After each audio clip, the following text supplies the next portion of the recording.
Hi friends, welcome to Jo's kitchen. நீங்கள் இன்னும் நம்ம ஜோஸ் கிச்சன் சேனலை சப்ஸ்கிரைப் பண்ணலையா? சட்டுன்னு சப்ஸ்கிரைப் பண்ணிவிட்டு லைக் பட்டனை தட்டி விட்டுட்டு வாங்க வீடியோக்குள்ளார போகலாம். மாதுளம்பழத்தை விட மாதுளம்பூவில் அதிக அளவிலான நன்மைகளும் சத்துக்களும் இருக்குது.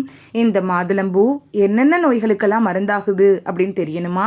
அப்போ வீடியோவை ஸ்கிப் பண்ணாமல் பாருங்கள் ஃப்ரெண்ட்ஸ். மாதுளம்பூவில் இரும்புச்சத்து, கால்சியம், பொட்டாசியம், பாஸ்பரஸ், விட்டமின்கள் அப்படின்னு ஏராளமான சத்துக்கள் நிறைஞ்சிருக்குது. அஜீரண கோளாறு பிரச்சனையிலிருந்து விடுபட செய்வதில் மாதுளம்பூ எப்படி பயன்படுது அப்படின்னு பார்க்கலாம்.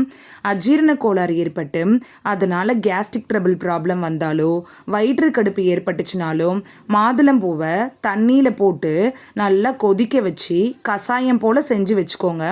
உங்களுக்கு டேஸ்ட்டுக்கு ஏற்ற மாதிரி தேன் கலந்து குடிச்சிட்டு வந்தீங்கன்னா அஜீரண கோளாறு சம்மந்தப்பட்ட பிரச்சனைகள்லாம் குணமாகும். மாதவிடாய் சம்பந்தமான பிரச்சனையிலிருந்து விடுபட செய்வதில் மாதுளம்பூ சாறு எப்படி பயன்படுது அப்படின்னு பார்க்கலாம். அருகம்புல் சாரோட மாதுளம்பூ இருக்குல்ல, அதையும் சாறு எடுத்து சேர்த்து நம்ம குடிச்சிட்டு வந்தோம்னா பெண்களுக்கு ஏற்படும்ல அந்த மாதவிடாய் பிரச்சனைகள்லாம் விரைவில் சரியாகும். நரம்பு தளர்ச்சி பிரச்சனை இருக்கிறவங்களுக்கு மாதுளம்பூ எப்படி பயன்படுது அப்படின்னு பார்க்கலாம்.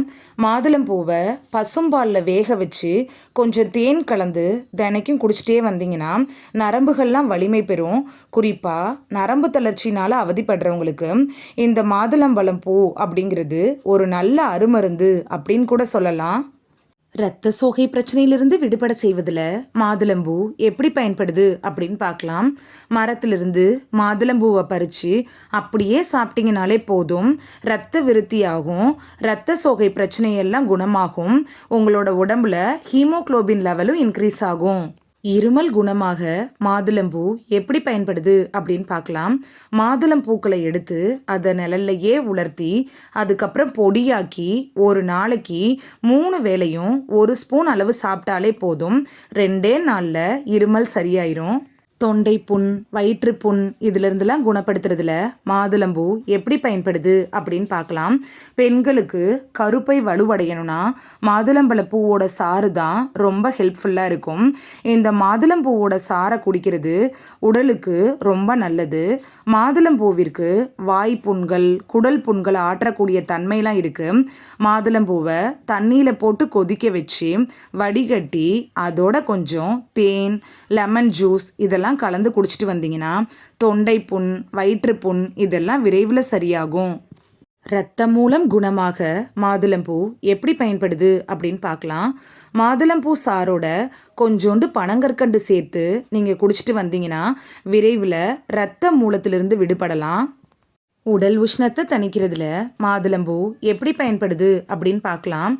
உடல் உஷ்ணத்தால் அவதிப்படுறவங்க உடலை குளிர்ச்சியாக வச்சுக்கணும் அப்படின்னு நினச்சிங்கன்னா மாதுளம்பூவை அப்படியே சாப்பிடலாம். உங்களுக்கு நல்ல பலன் கிடைக்கும். சிறுநீரோடு ரத்தம் கலந்து வர்ற பிரச்சனைக்கு மாதுளம்பூ எப்படி மருந்தாக பயன்படுது அப்படின்னு பார்க்கலாம். மாதுளம்பூ, கசகசா, வேப்பம்பிசின் இது எல்லாத்துலேயும் 1/2 ஸ்பூன் அளவு எடுத்து காலையில் சாயந்தரம் அப்படின்னு 2 வேளையும் தேன் கலந்து சாப்பிட்டுட்டு வந்தீங்கன்னா சிறுநீரோடு ரத்தம் கலந்து வரும்ல, அதெல்லாம் விரைவில் நிற்கும். தலைவலி, தலைபாரம் பிரச்சனையிலிருந்து விடுபட செய்வதில் மாதுளம்பூ எப்படி பயன்படுது அப்படின்னு பார்க்கலாம். இந்த மாதுளம்பூவை தலையில் வச்சுக்கிட்டோனாலே போதும், தலைவலி, தலைபாரம் இந்த பிரச்சனைகள்லாம் விரைவில் சரியாயிரும். இந்த வீடியோவில் நம்மள பலரும் அறியாத மாதுளம்பூவினுடைய மகத்தான நன்மைகள் என்னென்ன அப்படிங்கிறதையும் மாதுளம்பூ என்னென்ன நோய்களுக்கெல்லாம் மருந்தாக பயன்படுது அப்படின்னு தான் பார்த்தோம். இந்த வீடியோ உங்களுக்கு பிடிச்சிருந்துச்சுன்னா லைக் பட்டனை தட்டி விடுங்க. சப்ஸ்கிரைப் பண்ணுற ஃப்ரெண்ட்ஸும் மறக்காமல் லைக் பட்டனை தட்டி விடுங்க. இந்த வீடியோ உங்கள் ஃப்ரெண்ட்ஸுக்கு பயன்படணும் அப்படின்னு நினச்சிங்கன்னா ஷேர் பண்ணி விடுங்க. நிறைய பேர் சப்ஸ்கிரைப் பண்ணாமல் பார்க்குறீங்க ஃப்ரெண்ட்ஸ். நீங்களும் சப்ஸ்கிரைப் பண்ணிவிட்டு பார்த்தா நமக்கு பவர் கிடைக்கும். நீங்கள் சப்ஸ்கிரைப் பண்ணிட்டு பார்க்குறது இது போன்ற வீடியோக்கள் தொடர்ந்து போடுறதுக்கு எங்களை மோட்டிவேட் செய்கிற விதமாக அமையும் ஃப்ரெண்ட்ஸ். சப்ஸ்கிரைப் பண்ணுறதோட மட்டும் இல்லாமல் பக்கத்தில் இருக்க பெல் ஐக்கானை கிளிக் பண்ணி ஆளுங்கிற ஆப்ஷனை கிளிக் பண்ணி வச்சிட்டிங்கன்னா நாங்கள் வீடியோ போட்ட உடனே நோட்டிஃபிகேஷன் உங்கள் செல்ஃபோனை வந்தடையும். தேங்க்யூ, பாய்.